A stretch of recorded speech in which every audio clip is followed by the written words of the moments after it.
Greetings, ladies and gentlemen. Today is March 6th. The World Baseball Classic is here. Let's talk about it.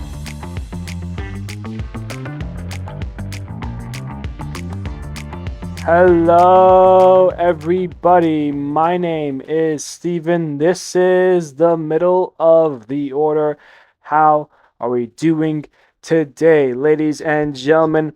You can really start to feel the energy in the air between the baseball season being less than 3 weeks away, but we have the World Baseball Classic that kicks off, well, technically already kicked off, but is kicking off for everybody else. Today, we're going to talk about all of that and more.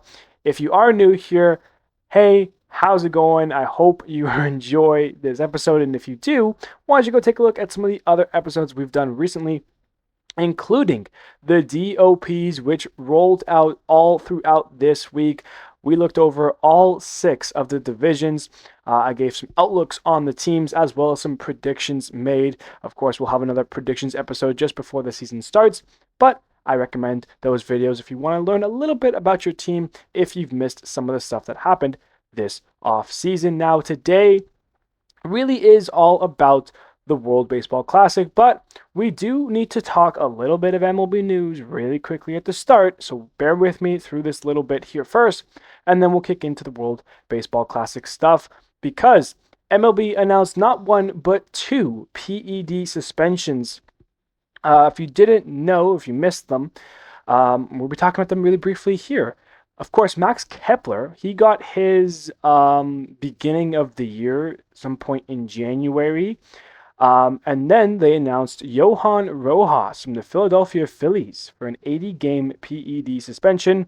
Now, sometimes these things come out, and the player comes out with an apology, some sort of excuse / reasoning / what it actually was and what it actually was doing and not realizing this stuff. But then the teams also come out and they're like, yeah, like it sucks, but we educate these guys pretty well in this department. So like they know what's allowed to be taken and what's not allowed to be taken. So sometimes I think about this stuff and I'm like, yeah, I don't know, like maybe they are telling the truth, maybe they aren't. Like I really can't. I never have a good way of wrapping my head around it because, like, it's one thing if a guy shells out for a year. It's like, wow, that year was crazy. And then the following year, it comes out with PEDs, and then he's never the same after that. You're like, oh, okay. Like, Fernando Tatis, listen, he was balling out when he was young, rookie, whatever. Gets popped for his PEDs, says it was something else, like for medication, whatever. And he still plays really good. Has he been that level? No, but he's still a great ball player. He's still one of the best in the game. So I don't know if the PEDs made that big of a difference. Maybe it did. Maybe it didn't. I view him as a great player. I don't hold that against him. You think back to like the Barry Bonds stuff and all those, that era, the steroid era, and like guys who are using it. The guys who are using it, like their numbers are crazy inflated. But like you look at Max Kepler. Max Kepler had one of the worst years of his career last year. You're telling me he was a PED user? Johan Rojas, he was a PED user? I don't know. Like, that's just where I wrap around it. One thing I will say, though, is that Jurickson Profar was also suspended for PEDs. And if you don't remember, last year, he signed with the Braves for a 3-year contract, and then he was popped for PEDs. Now, this is where I start to lose my head a little bit because you are major league talent. You know what's right and what's wrong. You're telling me you didn't learn your lesson? Like, I can't believe that. And Profar is one of those guys where before that 3-year deal that he signed with the Braves, he had a surprisingly fantastic year with the Padres in 2024. So you're telling me crazy year for Profar. It was a career year. It was one of his best seasons of his career. Then signs 3-year deal, gets popped, serves the 80-game suspension, comes back for the Braves. He's whatever. And then the start of this season, he's supposed to be playing in the World Baseball Classic, not anymore. And then boom, again. And now because it's the second time, it's not an 80-game suspension. It's a full season. So the Braves are going to be without Profar for the full season. And all of a sudden, this 3-year deal for Profar has turned into half a year deal, and who knows about year number 3. What I do know is that if you're popped for a third time, that is a lifetime ban from the sport. So, I mean, if for whatever reason Profar comes back, I mean, I think he's done regardless. I mean, there's no way you get popped twice, and he's in the back age of his career in terms of age wise. Like, no team is gonna want this guy. Like, you just threw away your career by doing this for a second time. If the first time was a mistake, whatever. Apparently, he was in the lineup when this was about to happen for Netherlands in an exhibition game. Um, the news comes out, he just leaves. He walks away from the stadium, doesn't talk to his managers, doesn't talk to his players, his teammates, none of that stuff. He just straight up dips. So, a huge amount of loss of respect for this guy among all of baseball. Um, all the reports coming out saying he's just a bad teammate, just tough, whatever. I think we'll, if we do see Profar next year, it will definitely be the last year we see Profar. No way this guy comes back for a third time. And honestly, I wouldn't be surprised if he gets the third PED pop and is suspended for life. Like that, or suspended for life. Expelled from the game. Like, I don't know what you want. Like, to do it once, I don't know. To do it a second time, you're an idiot. You're so stupid. Like, I'm not gonna say Profar is on the level of the Emmanuel Clase and Luis Ortiz, like the gambling scandal and all that stuff. Um, but it's bad. It's a bad look for you as a person that like you had maybe fans, young kids who looked up to you, like, wow, look at this switch hitter. Guys who are from the Netherlands being like, wow, look at this guy.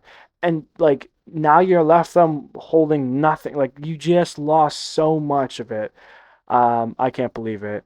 Um, yeah, that's the PED news there in baseball. But let's get on to the happier things in baseball today, specifically the World Baseball Classic. It has returned, and I cannot wait, man. There's so many great things about this tournament. I absolutely love it. If you have been living under a rock and you don't know exactly what it is a team tournament, 20 teams across 4 groups, 5 teams in each group. They'll each play each other once, and the top 2 teams from each group will move into a winner go home tournament style bracket. Um, and from there, you'll be crowned a champion. This goes over the next 2 weeks. So you basically have a week and a bit of group play, and then you'll have basically 4 or 5 days for the actual tournament ending of it with the final top 8 teams that will move on from group play. When you actually take a look at the teams that are in the group play, Group A will consist of Canada, Colombia, Cuba, Panama, and Puerto Rico. Group B has Brazil, Great Britain, Italy, Mexico, and USA. Group C will have Australia, Japan, Korea, Chinese Taipei, and Czechia. And Group D will have Dominican Republic, Israel, Netherlands, Nicaragua, and Venezuela. So again, the top 2 will move on from each group. If there are ties, there are a bunch of tiebreakers in place, including head-to-head, runs differential / against, batting average. So a lot of things do come into play for the tiebreakers. And today is the first day of it. The first day for groups A, B, and D. Group C has gotten underway. Of course, Group C, they are actually playing in Tokyo. So that is why they have to get a little bit ahead first, because then they obviously have to take the trip all the way from Japan back to America, get used to time differential again, and then go through the games from there. The best thing about this tournament is that you get so much, like, there's just so much fun stories that come out. Guys who are playing, for the first time sometimes in these tournaments. Some teams, some countries that don't have all these major league talents and young guys able to fill the roster, you get teachers and plumbers and electricians. If you don't remember, Czechia had, I believe it was a plumber that struck out Otani. He's in the tournament now. He was pitching in the game against Australia, I believe. It's just so much fun. Like, it's just so great. You get players who, maybe were major league players and now they're not. They're gone from the game, whether it's because of age or just, they want to retire, quote unquote. But like, when you play for your country, it's a different level of the game. I mean, you've got like just it's just so incredible. This tournament actually is one of my favorite things in the world, really. Like I absolutely love the World Baseball Classic. Like you get names like Alexi Ramirez, who hasn't played in MLB since 2016. He's playing for Cuba. Guys that you haven't seen pitch in a couple years or play in a couple years. James Paxton, the big maple, he's playing for Canada. How about Harold Ramirez, Julio Teheran, Luis Patino? Those three guys all running out there for Colombia. Joey Meneses, remember how good he was with the Nationals? He fell off. Not sure where he is now, but he's playing for Mexico. Jonathan Scope, man, I absolutely loved Jonathan Scope. I miss him in Major League Baseball. He goes for the Netherlands. And then, of course, guys that you only know because of this tournament. No offense, I know Yu Cheng from Chinese Taipei from this tournament, and he's an absolute baller, man. Seeing him last year, or not last year, but in 2023, the last time the tournament was held, he was raking, and like you get to see so many things. Sometimes from like Japan or Korea, guys who might be coming over to the major league in a few years. A couple years ago, we saw Munetaka Murakami and Roki Sasaki.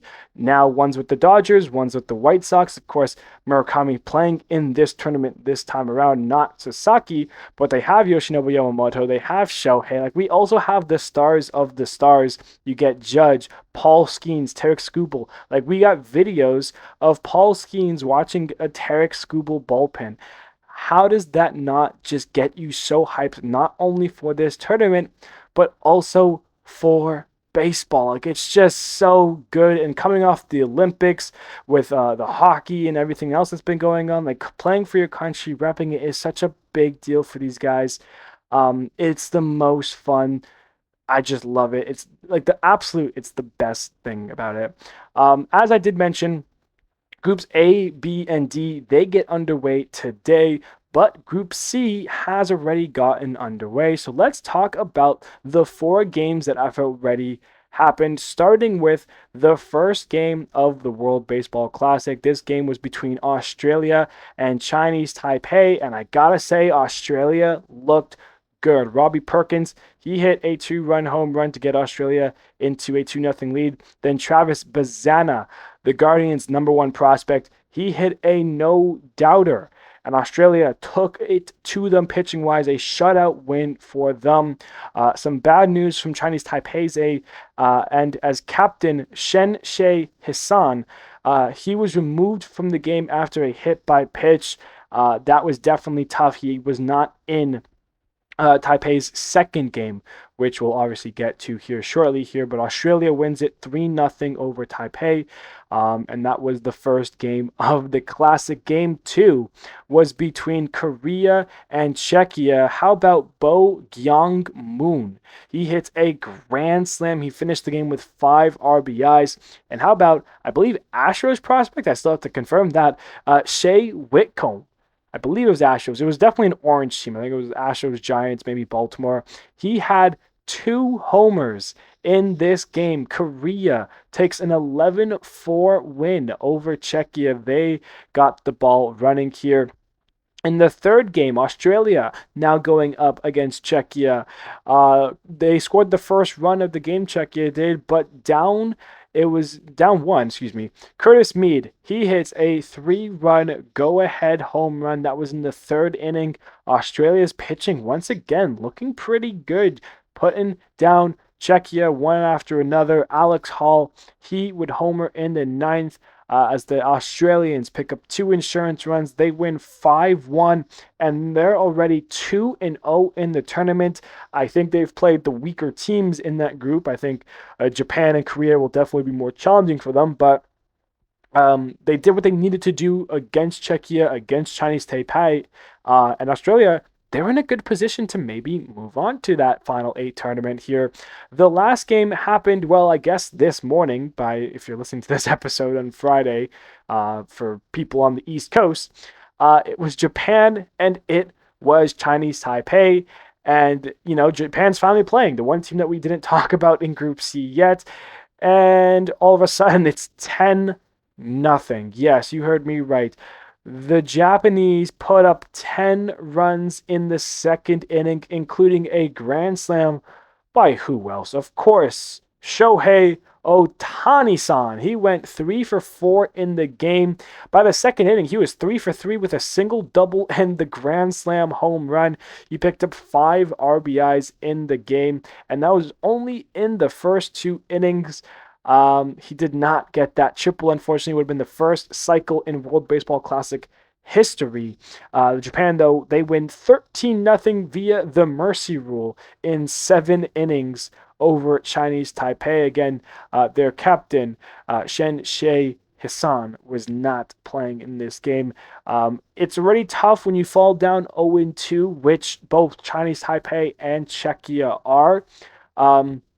You're living in a world still where it is possible, but one more loss basically puts you out of it. A lot would need to go right for Chinese Taipei or Czechia. Of course, they would need to win when they play each other. Whoever wins that would get that opportunity to still maybe move on into the top two there. Um, but it already, you can kind of already rule out Taipei and Czechia. It's really hard when you lose the first 2 games in a 4 game, tournament group play. Like, the only way this happens is if Japan now goes 4-0. You would need Korea to beat Australia, and then you guys would then have to beat Korea. Like, a lot has to happen. You'd have to have 3 teams finish 2-2. It's crazy work, but I gotta say, Australia's looked good, and if Australia can win one more game, they can upset. They will take that second seed. You looking at Australia, Korea, that's going to be a really fun and exciting game here. So yeah, Group C so far: Australia 2-0, they're chilling. Japan 1-0, Korea 1-0, and then Chinese Taipei and Czechia both 0-2. Of course, the other 5 groups, not a single game has played yet. All of that happens today. Going forward, it's basically 8 games. You get 2 games per group each day here. We got a weekend where there's 23 games, 8 games today on Friday, 8 games tomorrow on Saturday, and then 7 games will round off your Sunday. So yeah, a lot of really exciting baseball here for the World Baseball Classic. I know I am absolutely amped. I love it. I absolutely love it. I'm going to give you some predictions really quickly. I know it's kind of a little bit cheeky cheating that, Group C's already gotten into, the season already, but I made my predictions before the game started, so it's still valid takes. So for the group teams, I have Puerto Rico and Canada being the 2 teams that walk away from Group A. From Group B, I think it's pretty obviously going to be USA and Mexico. I mean, hey, if Italy or Great Britain can upset maybe Brazil, I don't think so. Brazil's definitely, power rankings wise, they're the 20th ranked team coming into this tournament. I think it's easily USA and Mexico. For Group C, I put Japan and Korea. I would love to be wrong about that. I would love for Australia to win that game against Korea. I think the Aussies have done a really good job in this tournament. I've watched both of the games, and I've been very impressed with the pitching, but also the hitting and the at-bats that I've seen from Australia. So I'm hoping I'm wrong about that. I hope it's Japan and Australia. I would love to see Australia get a chance to fight their way into the top 4 here, but I have Japan and Korea. That's who I had before the Group C game started. And then for Group D, I have the Dominican Republic, who had the surprising first round exit in last time's tournament in 2023. I have the DR and I have Venezuela. But it is baseball, and the 1-card wild games, you get 1 game to prove it. In the tiebreaker situation, you lose your head to head. That could be the case. And then once you get into that top 8, anything can really happen. You have 1 game go your way, 1 game go wrong.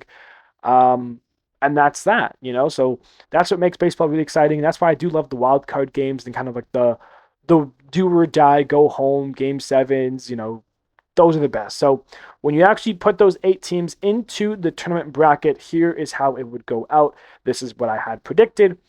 USA being the 1 seed in the B side would play Canada, who would be the 2 seed on the A side. I would have USA beating Canada. DR, who would be the 1 seed on the D side, they would play Korea, who would be the 2 seed on the C side. I would have the DR beating Korea. Mexico, which is the 2 seed on the B side, versus Puerto Rico, which would be the 1 seed on the A side. I have Mexico beating Puerto Rico. And then Japan, being the 1 seed on the C side, would play Venezuela, who would be the 2 seed on the D side. I, of course, have Japan beating Venezuela. So my top 4 would be USA, the DR, Mexico, and Japan. And this is where my take got a little spicy. I have USA beating the DR, but I have Mexico beating Japan. The tournament, where I was filling it out, it felt like it was too easy. Like, okay, obviously this, obviously this. Like, the group stage is the only one that's kind of maybe a little bit challenging was Group A. Colombia's there. They can get in over Canada, let's say. If Puerto Rico has a bad game, maybe Panama could slip in there. So, like, that was really only hard group stages. But then when you actually get into the tournament, like, choosing the top 8, it was pretty easy. So I wanted to be different. I wanted to have an upset in there. And honestly, Mexico is a very good team. The talent on Mexico on paper is not up to par with the paper talent that Japan has. But I could see Mexico like saving an elite arm for that game who just goes out and shoves. And I could see their team like kind of click in the tournament. And I really think Mexico has a good chance to get to that final game, maybe beat Japan, which means the finals would be USA and Mexico. And obviously, I would love for Mexico to beat the USA. But USA is going to win this tournament, right? Like with the talent that's on USA's paper, they should win. If you're picking predictions, if you're doing gambling, which if you are, gamble responsibly, fantasy, whatever you do to enjoy these games, if you love baseball, if you understand the way the game goes, it's so hard to bet against the USA. They have the best team on paper. Yes, the DR is a very good team. Japan is a very good team. I think Mexico is great. Like, there are a lot of these teams. And yes, it's baseball. Things happen. I wouldn't hey, maybe Canada does beat USA in the first round there. So there's a lot of things that could happen in this tournament. That's my prediction, though. I have USA over Mexico. So yeah, that's what I got to say about that. And that will about take us to the end of this episode. I know it's a bit smaller, but there's not that much to talk about yet. We went over the 4 games in Group C thus far. We went over the World Baseball Classic, kind of gave you a little preview of some of the teams, some of the players that you might be excited to see and watch about. And of course, my predictions for the tournament. As I said earlier, we have 23 games this weekend, 8 today, 8 tomorrow, and 7 on Sunday. So when we get back on Monday, the next episode is going to be going over all 23 of those games in brief detail, the way we did these 4 games today, and then seeing what else is left. There'll still be some group games left to go, but will most of the stages be already decided? What games will matter the most? You'll kind of get down to the nitty gritty when we go over these games on Monday, so get ready for that. Stay tuned for that. Again, if you did miss, we did do the DOPs. Very, very good episodes. I hope you guys go and take a listen to those. Listen to your favorite team. Let me know what I got wrong about your favorite team. And yeah, I appreciate everybody who's listening to this episode. I appreciate you all. Thank you, everybody, so much. And I will see you on Monday.